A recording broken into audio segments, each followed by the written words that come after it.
मुस्लिम समुदाय के आतंकवादियों को। अफगानिस्तान में क्या हुआ, वहां भी हिंदुओं की इसी प्रकार हत्या करके हिंदू विहीन कर दिया गया। पाकिस्तान में ऐसा ही हुआ और कुछ दिन पहले बांग्लादेश में भी हिंदू विहीन कर दिए गए, हिंदुओं को मार दिया गया।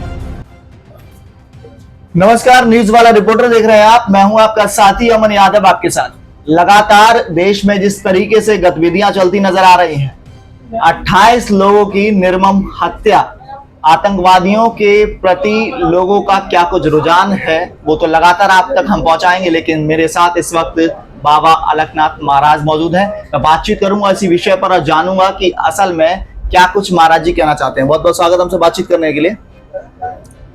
जय भवानी।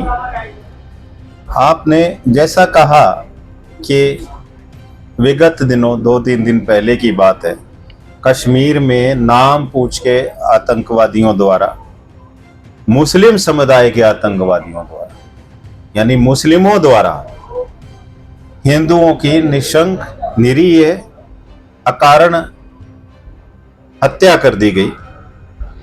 तो ये कोई विशेष विषय नहीं है, आज ध्यान आकर्षण का विषय बन रहा जरूर है। आप पूर्व में देखिए अफगानिस्तान में क्या हुआ, वहां भी हिंदुओं की इसी प्रकार हत्या करके हिंदू विहीन कर दिया गया।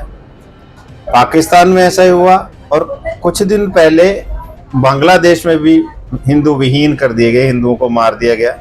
बहन बेटियों की इज्जत के साथ खिलवाड़ किया गया, उनके साथ दुर्घटनाएं की गई, विभिन्न घटनाएं की गई, जबरन लोगों को मजबूर किया गया कि वो मुसलमान हो जाएं, अन्यथा वो मृत्यु का वर्ण करें।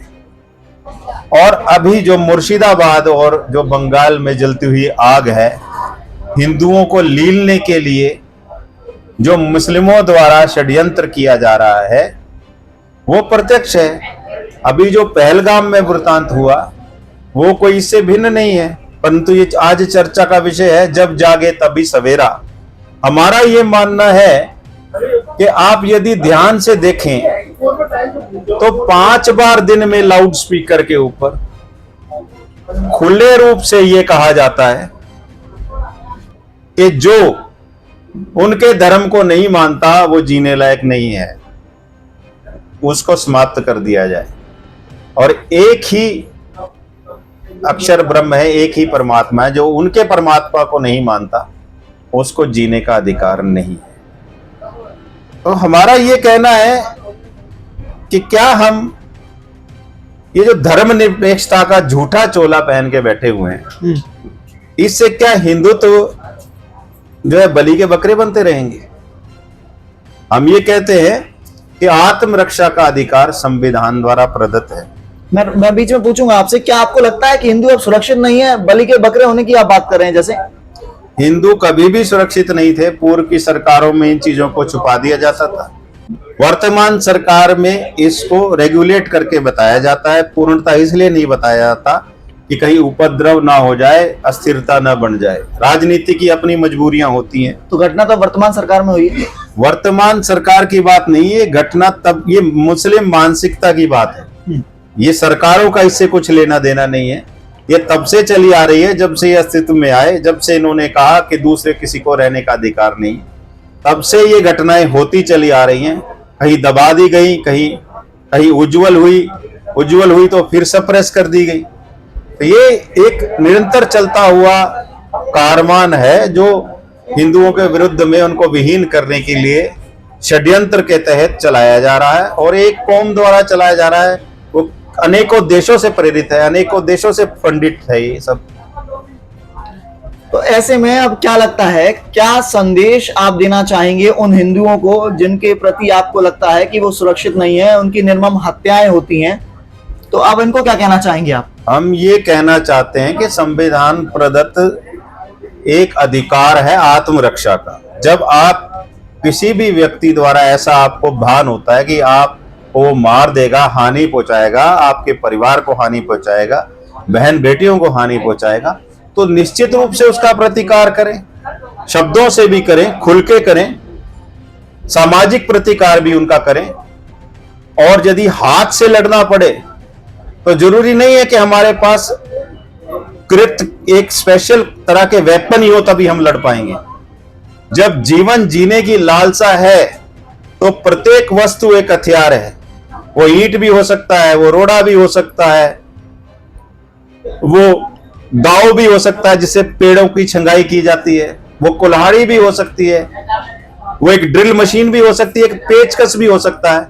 जब जान पे या बनी तो निरीह है, भेड़ बकरियों की तरह ना मरते चले जाएं, प्रतिकार करें। और जो आपकी जान को निरीह अकारण मारने के लिए आता है, आपके परिवार को क्षति करने के लिए आता है, आपको जान से मारने के लिए आता है, उसका प्रतिकार करते हुए कम से कम सजा रूप में 2 नहीं तो 1 की जरूर हत्या करें, ताकि उनको ये पता लगे कि हमें भी मरना होगा यदि किसी को मारना। और हिंदुओं को यदि जीना है तो उनको मरने के लिए तत्पर रहना होगा, तैयार रहना होगा।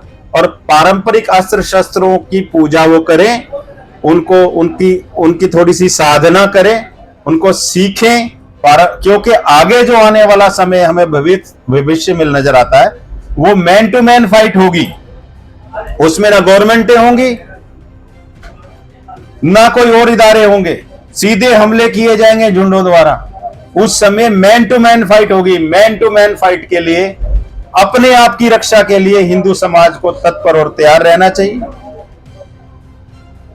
मैं एक कानूनविद व्यक्ति हूं, यह स्पष्ट कर देना चाहता हूं कि इसमें कुछ भी भड़काऊ नहीं है। आत्मरक्षा का अधिकार सबका है और सबको इसके लिए तैयार रहना चाहिए, क्योंकि आने वाली स्थिति हमें जो नजर आ रही है वो कुछ गंभीर नजर आती है। बाबा अलकनाथ महाराज का क्या कुछ कहना है सरकार के प्रति? आपने कहा पूर्व में सरकारें जो थी वो उनका रवैया जो था वो लचर रहा है, तो ऐसे में सरकार क्या एक्शन ले रही है, या उम्मीद है आपको सरकार इस वक्त एक्शन मोड में रहेगी, कुछ करेगी, या फिर कैसा रहने वाला है? राजनीतिक के हम पंडित नहीं हैं, परंतु ये अवश्य कह सकते हैं कि एक हिंदू धर्मावलंबी और हिंदू धर्म के रक्षक ध्वज होने के नाते, क्योंकि हम गेरुआ वर्ण किए हुए हैं, हमारा ये दायित्व है कि हिंदू समाज को इस चीज के लिए प्रेरित करें कि वो अपने आप की रक्षा करें। सरकारों की अपनी विवशताएं भी होती हैं, राजनीतिक कारण भी होते हैं जो हम लोग और जन सामान्य समझ नहीं पाते। निश्चित रूप से हमें ये भान है और हमने महसूस भी किया है कि वर्तमान की सरकारें हिंदुत्व को लेकर काफी सशक्त रूप से प्रतिक्रिया देती हैं, उनकी रक्षा करती हैं, परंतु कितना कर पाती हैं इस बारे में हम कोई टिप्पणी नहीं करना चाहते। वास्तव में जो हो रहा है वो देखकर हमको जनमानस के सहित संवेदना है। संवेदना का अर्थ जो वेदना पीड़ा उनको हो रही है, ऐसी ही वेदना हमें भी हो रही है। और हम चाहते हैं कि समाज इसके लिए स्वयं को तैयार करे, किसी पर निर्भर ना रहे। किसी राजनीतिक पार्टी आएगी कि आप व्यक्ति को व्यक्ति से बचाएगी। जब व्यक्ति से व्यक्ति जब आतताई आकर के हमला करेंगे, उस समय व्यक्ति को स्वयं अपने आप को बचाना होगा। अब हम रामायण का वृतांत ले तो इसमें एक लिंग भेद भी ना किया जाए कि यदि कोई स्त्री, जैसे पूतना, ताड़का, ये सब भगवान ने उनका वध किया, स्त्री रूप में भी यदि कोई व्यक्ति इस प्रकार से आता है जिसमें पुरुष के गुण नहीं है, जिसमें सदपुरुष के गुण नहीं है, जो तुम्हें मारना चाहता है, जो राक्षसी प्रवृत्ति का है और तुम्हें अकारण खत्म कर देना चाहता है, तो उसमें लिंग भेद ना देखें, आयु ना देखें। उस समय अपने बचाव के लिए तत्पर होकर अपना